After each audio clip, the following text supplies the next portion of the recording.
La première analyse est l'observation d'une situation faite par Éclaireur Pro Vérité au Sénégal. Je vais faire suivre ça d'un texte de M. Denzel Alain Kakou et on finira avec une vidéo du président Alassane Ouattara. Sujet numéro 1.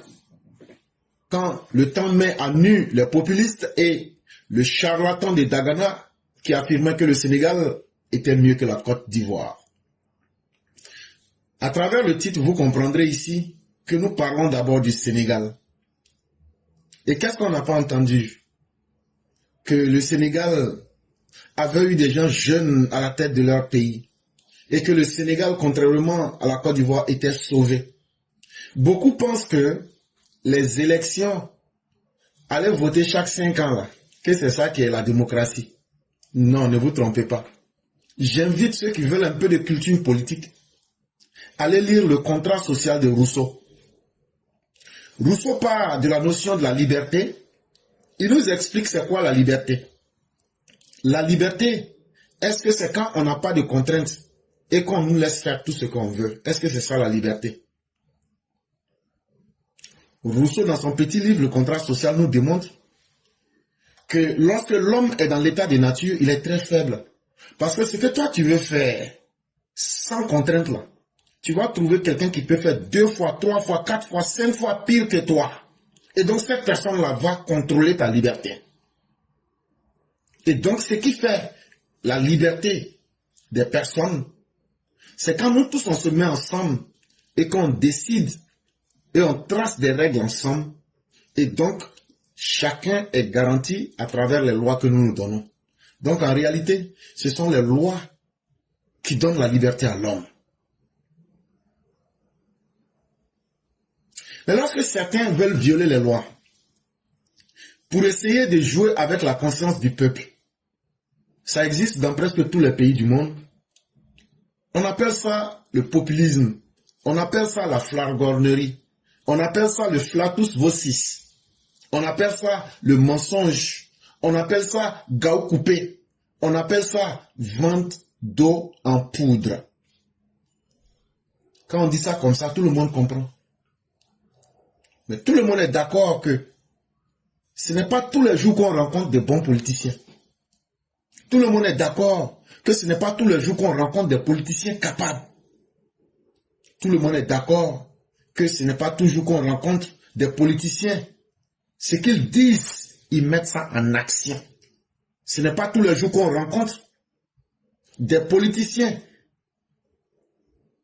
qui mettent en exergue, qui actualisent ce qu'ils ont affirmé.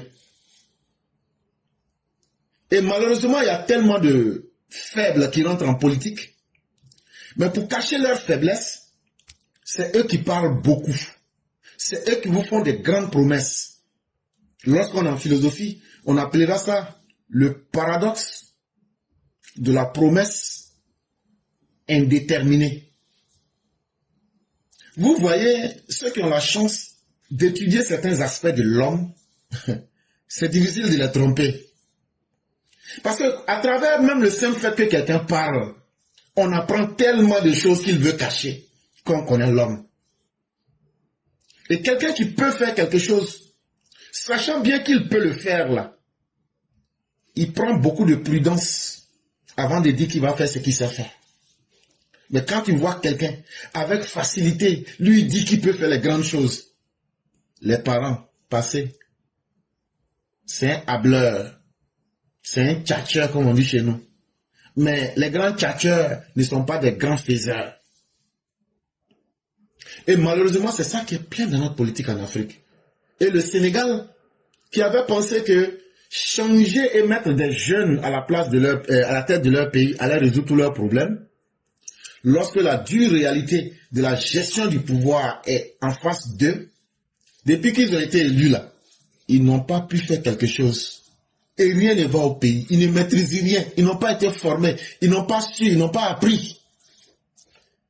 Vous avez mis des apprentis politiciens à la tête de votre pays. Et aujourd'hui là, c'est gâté sur eux. Maintenant, il y a un autre charlatan politique qui, pour essayer de ridiculiser la Côte d'Ivoire, trouve que tout est mieux au Sénégal qu'en Côte d'Ivoire. Il s'appelle Chaka Dian.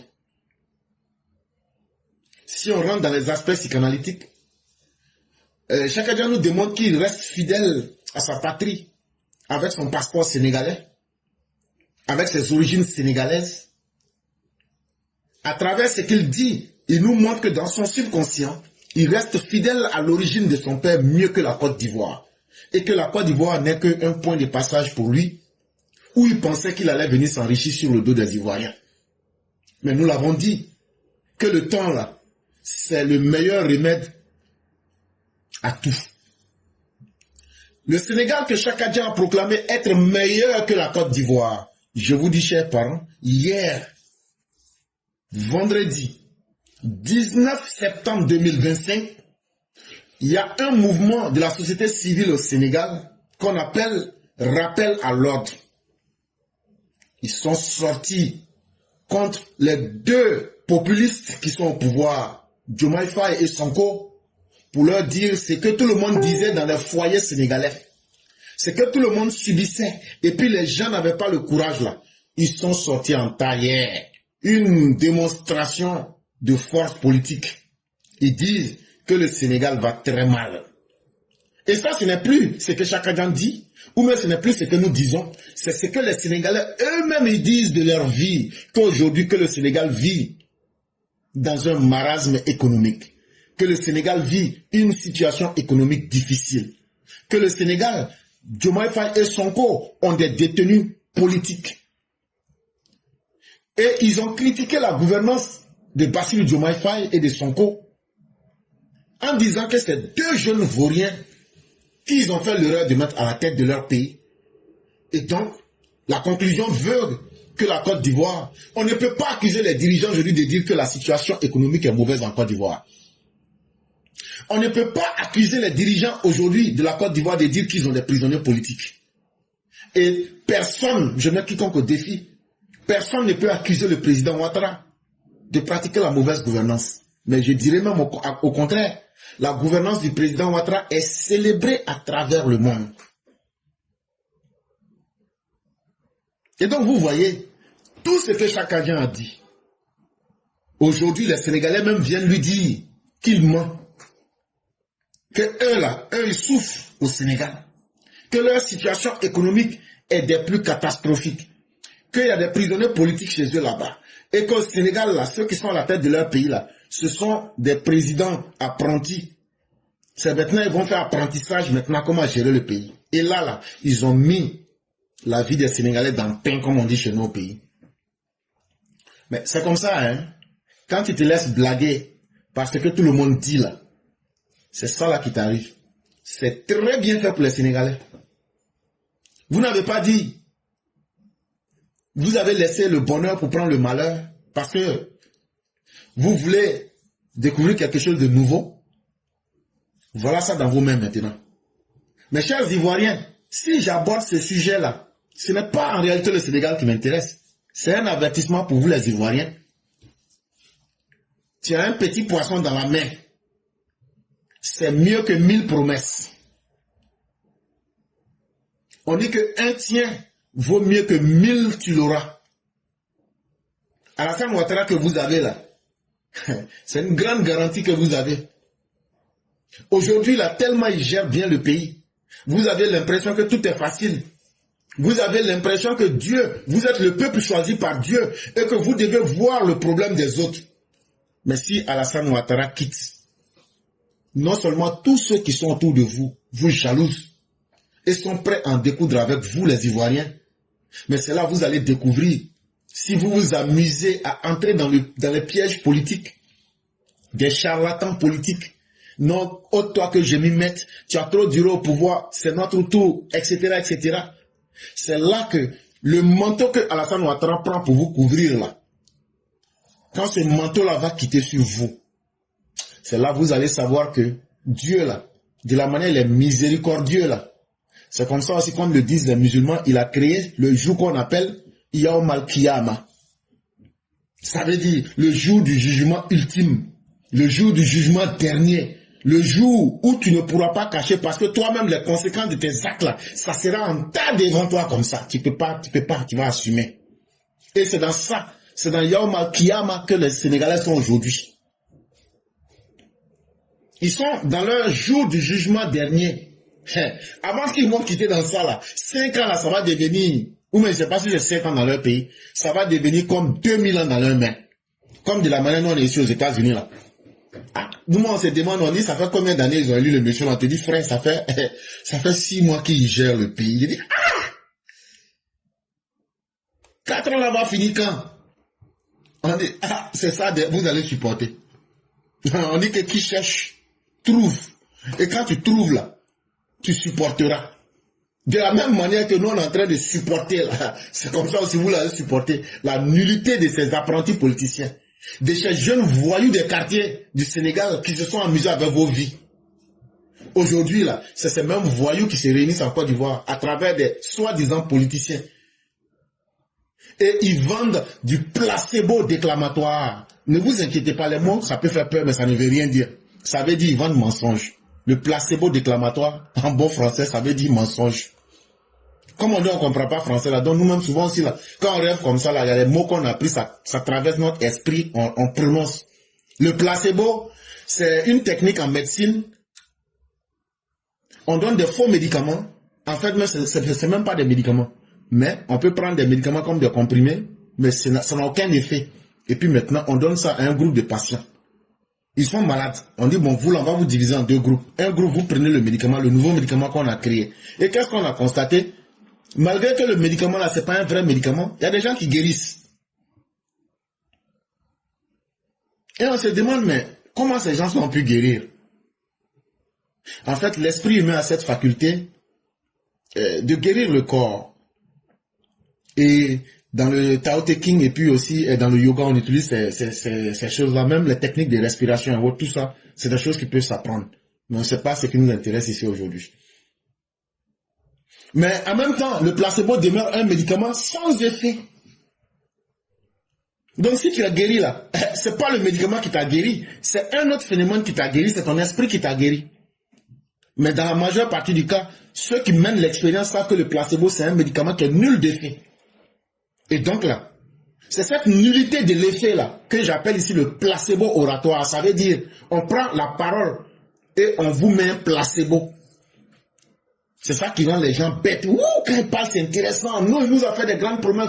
Mais est-ce que vous avez pris le temps de savoir que ce qu'il dit là, est-ce qu'il a le courage de faire? En tout cas, hier, les organisateurs de rappel à l'ordre sont sortis. Les rues du Sénégal étaient bondées.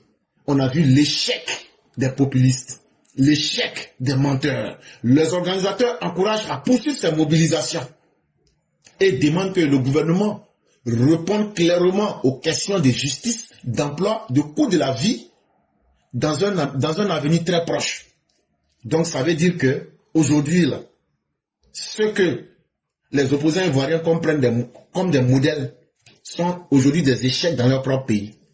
Et eux vous demandent de suivre des modèles d'échecs. Ces opposants ivoiriens, ces lugubres opposants ivoiriens, qui vous lancent des chants sombres pour vous séduire. Ne vous laissez pas séduire, chers Ivoiriens. La vraie politique, c'est la politique où tu retrouves un avantage dans ta vie de façon réelle. Un politicien qui n'est pas capable de te fasciner. Un politicien qui n'est pas capable de te rassurer. Un politicien qui te met dans le paradoxe des promesses infinies. Quand tu fais une promesse à quelqu'un, c'est un engagement moral. Un être humain peut lui-même se faire aussi des promesses. Mais quand chaque fois la promesse est différée, la promesse est rejetée, c'est ça qu'on appelle le paradoxe. Ça crée un sentiment chez la personne à qui on avait fait une promesse. La personne se dit, puisque je n'aurai plus cette promesse-là, ça commence par la déception, la désillusion, et ça se transforme en haine. C'est ça justement le piège qu'on appelle en politique le paradoxe de la promesse indéfinie. Parce que ça se retourne contre celui qui a émis la promesse. Aujourd'hui, là, quand vous regardez la politique du président Ouattara, qui peut dire que Ouattara a dit quelque chose qu'il n'a pas fait? Qui peut dire que le président Ouattara ne nous rassure pas? Le président Ouattara rassure tellement que regardez les va-et-vient des investisseurs à travers la Côte d'Ivoire aujourd'hui. Est-ce qu'avant c'était comme ça? Mais pourquoi c'est devenu comme ça aujourd'hui? Parce qu'on a à la tête de notre pays quelqu'un qui arrive à convaincre. Regardez les diplomates qui ont circulé dans ce mois de septembre, dans cette semaine pour être plus précis, de l'Union européenne au Canada en passant par le Liban pour arriver à la Mozambique et même le Niger qui a plié ses queues pour venir s'arrêter pour demander pardon. Si le président Ouattara n'était pas quelqu'un de fiable, vous pensez que tous ces balais diplomatiques peuvent se faire? Quand vous voyez le représentant spécial du Sahel venir dire, le président Ouattara, M. Simao, venir dire, on est venu, on n'a qu'à parler des problèmes du Sahel. Ça veut dire que si toi tu n'as pas fini de régler les problèmes de ta maison là, est-ce qu'on peut te demander de régler le problème de tes voisins? Donc de quoi est-ce que, chers Ivoiriens, vous avez peur? Mais ce manteau qui s'appelle Alassane Ouattara, c'est un oasis que vous avez et c'est une grande chance que vous avez. Laissez les opposants qui ont envie de se promener dans le grand désert du Sahara à la recherche d'oasis. Ils ne vont pas trouver ce qu'ils veulent. Ils ne trouvent que du lait de chamel.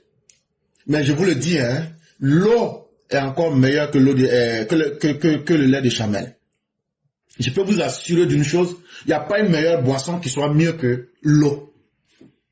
Mais laissez ceux qui veulent se promener dans le désert du Sahara, laissez-les. Ils ne trouveront pas l'oasis.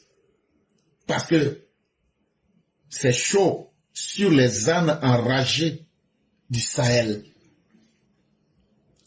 Aujourd'hui, quand vous regardez, nous sommes en 2025 et précisément le 20 septembre 2025. Donnez-moi un seul grand dirigeant de ce monde-là qui ne veut pas chercher à lier des liens d'amitié et de coopération avec la Côte d'Ivoire. La Côte d'Ivoire qui est le pays le plus doux au monde.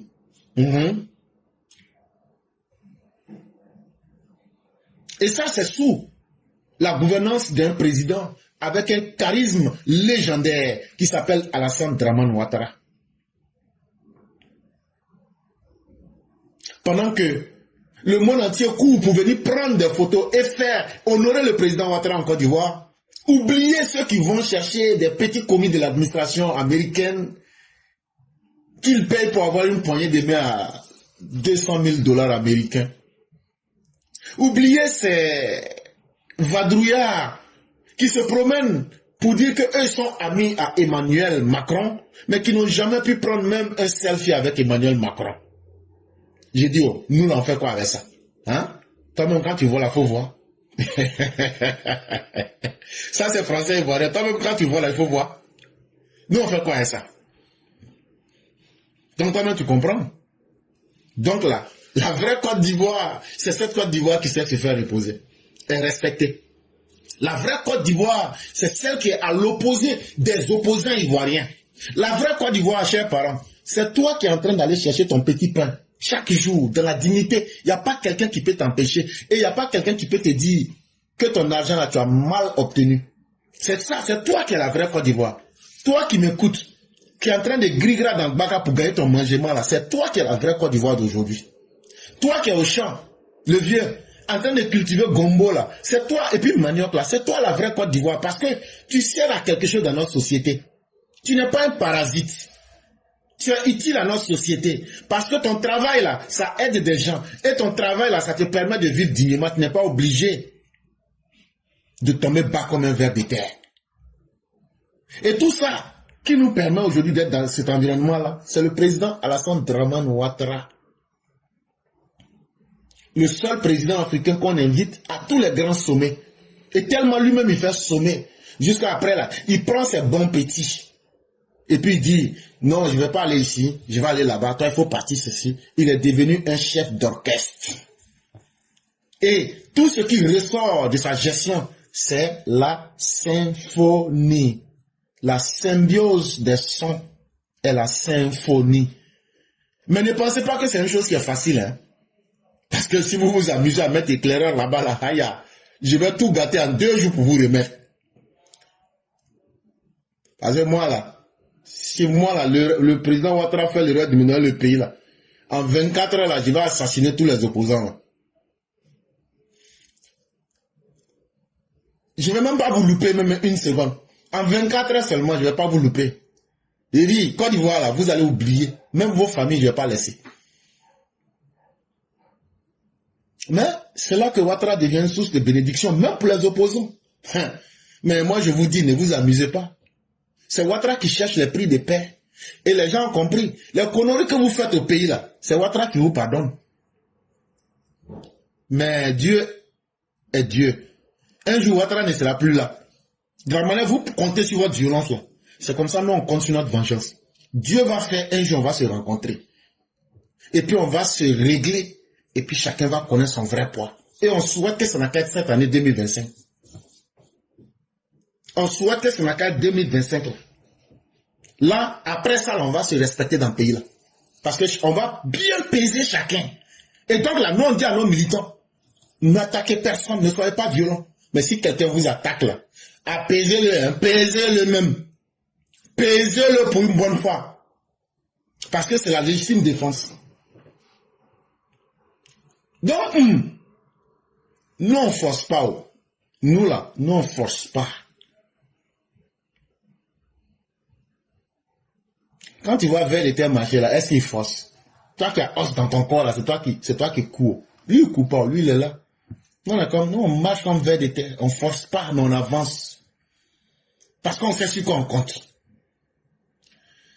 Les élections qui vont venir, là, c'est un coup KO. 25 octobre, là, c'est un coup KO.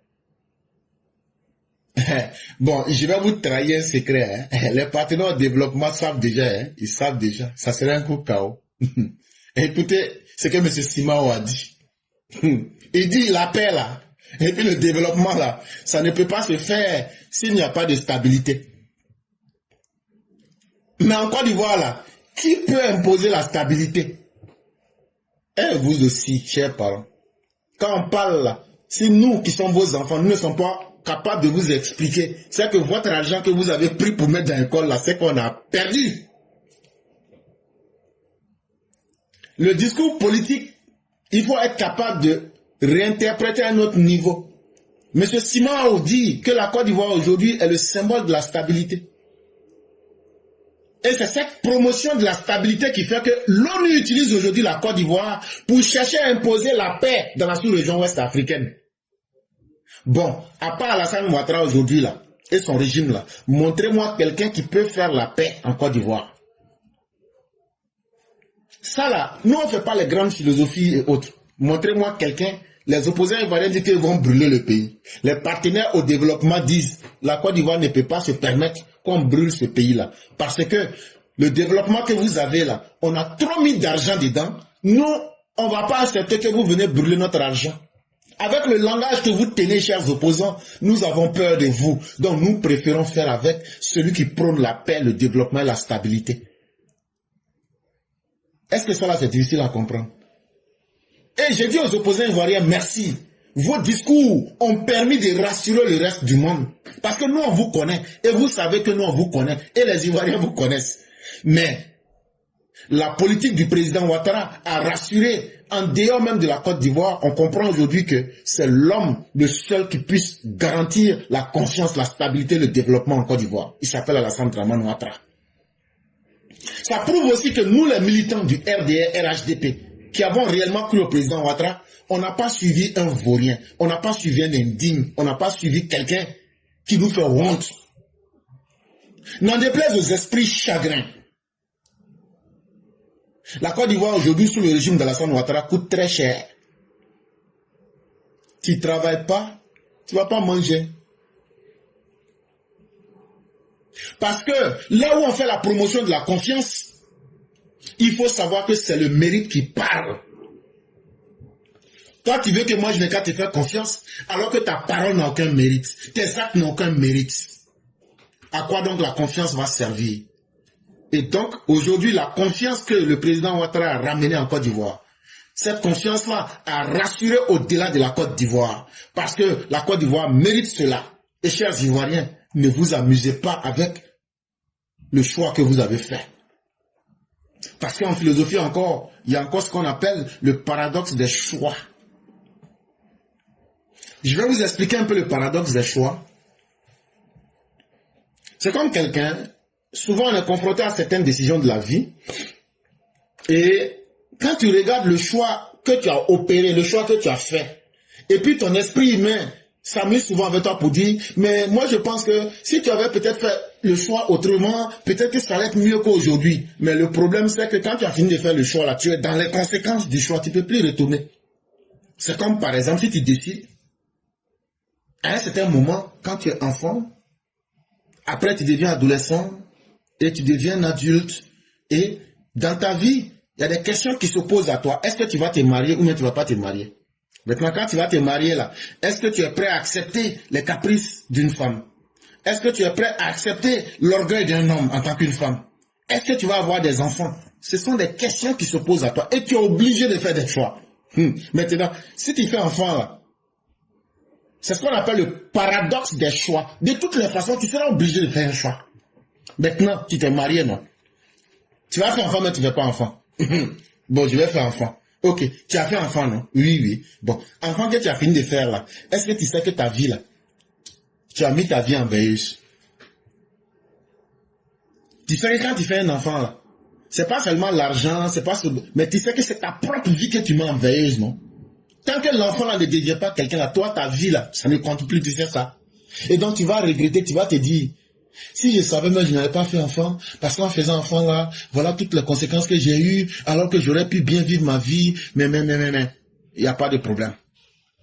Bon, supposons maintenant, dans un deuxième cas, que tu as décidé de ne pas faire d'enfant. Et tu as bien vécu ta vie. Mais lorsque tu vieillis, tu te retrouves dans une situation où quand toi-même tu fais le bilan de ta vie, tu as acquis beaucoup de choses, tu as connu tous les plaisirs de la vie, mais tu as traversé la vie et la mort va venir t'effacer de la vie. Tu t'assois, tu te dis, eh Dieu, si je savais. Vraiment, je dis, quand je regarde, c'est les enfants des jours qui vont continuer, qui vont poursuivre l'œuvre de l'humanité, alors que moi, je ne vais pas pouvoir participer à cela. Tu as encore le regret. Donc, de ces deux choix que je viens de vous raconter, vous voyez qu'il n'y a pas de choix parfait dans la vie. Mais pourtant, on est obligé de faire des choix. C'est ce qu'on appelle en philosophie le paradoxe des choix. Mais le choix de Ouattara qu'on a fait là-haut, il n'est pas le seul politicien. Hein. Mais aujourd'hui, là, quand on s'assoit et puis on regarde là, est-ce qu'on regrette notre choix? Si on ne regrette pas notre choix, ça veut dire que c'est le meilleur choix que nous avons fait. Maintenant, regardez autour de vous. Est-ce qu'il y a un autre choix qui est mieux que le président Ouattara en 2025 là? Toi-même là, si ton esprit arrive à te donner la réponse là, c'est ça qui est ta propre réponse. Mais une chose est sûre, la Côte d'Ivoire sous le régime Ouattara, ça fait 15 ans de paix, 15 ans de sécurité, 15 ans de développement, 15 ans de croissance économique, et la Banque mondiale nous dit qu'on va atteindre 8% en 2025. Et je sais que cela déplaît fortement à cette opposition oiseuse, vaseuse, visqueuse, scabreuse, scandaleuse. Parce qu'elle n'a rien à offrir aux Ivoiriens, à part servir le placebo déclamatoire, le placebo oratoire aux Ivoiriens, la délation, le mensonge, la concupiscence. Mais ça ne marche plus. C'est ça aujourd'hui les Sénégalais sont en train de manger. Concupiscence là, c'est ça qu'ils sont en train de manger actuellement. Délation là, c'est ça qu'ils sont en train de manger. Maquis de voler, maquis ça de voler, voilà, il faut l'aller, on va passer ici. Voilà la conséquence de ça maintenant, il faut assumer, wallahi. Voilà maintenant vous avez votre Yaomal Kiyama dans votre main. Et c'est chaud comme ça, comme Al-Houtamat. Mais nous on s'en fout, on s'en bat. Voilà maintenant les bénéfices du mensonge qui est servi aux Sénégalais. Chers Ivoiriens, vous pouvez aussi faire un choix. Si vous voulez être servi comme les Sénégalais là, allez voter tout ce que vous voulez voter. Ils vont vous servir des plats bien dorés, bien emballés de mensonges, de délation, de fourberies. Et comme ça, après, là, vous allez crier Madou. Mais entre-temps, le monde, lui, n'attend pas. Et donc, le président Ouattara, là, ce qu'il dit là, il faut. Ce qu'il dit là, tout le monde voit. Tellement nous, on ne veut pas voir là. C'est les autres qui voient ça avant nous. Écoutez ici ce que le monde entier dit de Ouattara. C'est un grand honneur pour moi de me trouver devant vous lors de cette rencontre bénie Et je tiens à ajouter que votre Excellence est un exemple de leader alliant sagesse, modération, volonté ferme et vision et d'avenir. Vous avez uni les rangs de la nation ivoirienne après des périodes difficiles et vous avez prouvé que construire la paix nécessite courage et patience. Ensemble, votre réussite dans l'établissement de la réconciliation.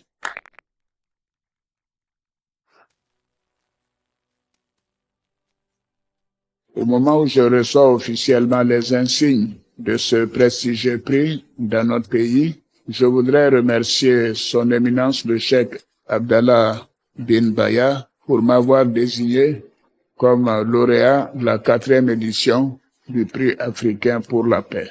Comme vous le savez, la paix est pour nous Ivoiriens une seconde religion. Je m'attelle chaque jour à multiplier les actions en vue de consolider la paix. C'est pourquoi je voudrais profiter de cette tribune pour réitérer à mes concitoyens, aux dirigeants et au peuple africain ma ferme volonté d'œuvrer continuellement et sans relâche à la promotion de la paix, de la coexistence pacifique et du vivre ensemble.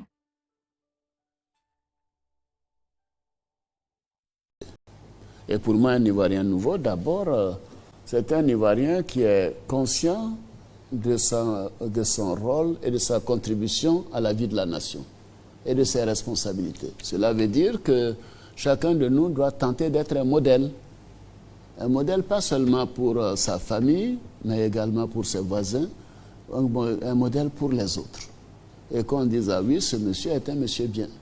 Voici l'Ivoirien nouveau, qui est travailleur, qui est discipliné, qui est rigoureux, qui fait les choses, qui ne fait pas des promesses fallacieuses, et ainsi de suite. Donc c'est un nouvel état d'esprit que je souhaite que nos compatriotes puissent donc absorber. Et que, voyez-vous, le monde change. Nous devons nous dire, mais que sera la Côte d'Ivoire dans 5 ans, en 2020, surtout dans 10 ans, dans 15 ans, en 2035. Si les mentalités restent ce qu'elles sont aujourd'hui, nous serons en déphasage avec le monde en 2035, parce que les autres avancent au plan de la mentalité, de la technologie. Donc l'Ivoirien nouveau doit se projeter sur l'avenir. L'Ivoirien nouveau doit se dire, je vais être prêt à affronter le futur. Dans 5 ans, dans 10 ans, je vais être présent. Mon pays doit continuer de compter. Moi, je ne veux pas faire tout ce travail si je suis élu encore 5